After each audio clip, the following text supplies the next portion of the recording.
So the exercise requires you to draft an executive employment agreement.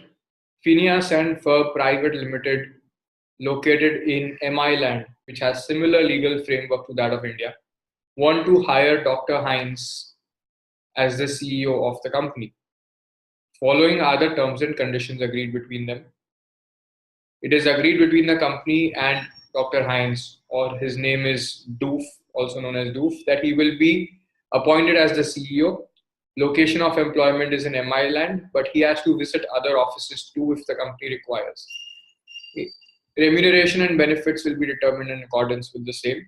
He will get 20 leaves annually and salary of 20 lakhs, excluding gross profits and excluding other benefits and performance bonus, to be determined in accordance with company rules. Other allowances, including house rent, medical, travel allowances, will be payable too. He will be covered under the group insurance scheme of the company and any other health insurance scheme. And the coverage will include his spouse as well if he is married. The company will reimburse all expenses which include actual and reasonable travel costs, entertainment, security costs, etc. During the employment, he will have possession of many of confidential information of the company, including present and future relationships between its clients, suppliers, and employees. He has to keep all this information as confidential. Draft the following clauses for the executive employment agreement: the role clause, confidentiality clause, remuneration clause, leave clause, and other benefits clause. Now, let us look at the submissions we have. Nitish has prepared a submission. So let us look at Nitish's submission. Nitish has described the contract and drafted it very well. There is good formatting. The clauses have been contained very well. So I'm going to review this, okay? You have written the job, the role clause, which was the first clause. You've written he agrees to serve as the CEO of the company.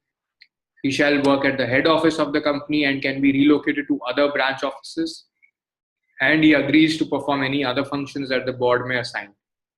And this is a great clause you've written that includes entering into contracts on behalf of the company, reporting to the board, and implementing the company's policies and operating programs. Great.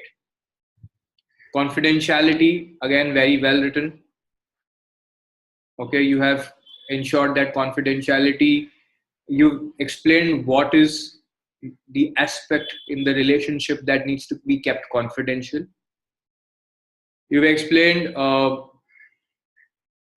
that this obligation applies even after the duration of the engagement, and you have provided exceptions to confidentiality. So you've covered all the basics up. The remuneration clause captures all the remuneration and perquisites that the company was providing to the CEO Doof. Excellent. And you've written the leave clause.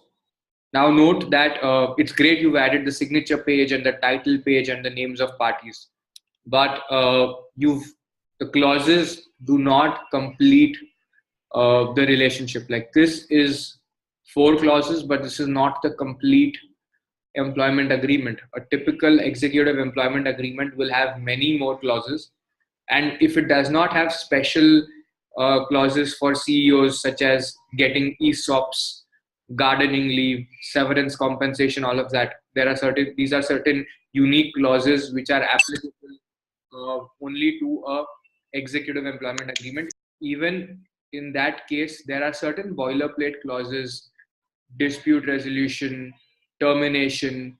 All of these clauses will need to be included here. Okay, so just keep in mind that there will be certain standard boilerplate clauses which exist in any kind of an employment agreement. Okay. However, since you have adequately dealt with each of the clauses that were there in the exercise, that deserves appreciation. Okay, and very well done. The other thing you will need to look at later on, which we will get to, is, do any of these terms conflict with statutory provisions? This we will look at in subsequent sessions as and when we look into specific statutes. Right now, we are not going to look at that. I am just confirming that you have covered all the clauses. So this is role clause you've covered, confidentiality you've covered, remuneration you've covered, leave and other benefits you've covered. All right. So very well done, Nitish.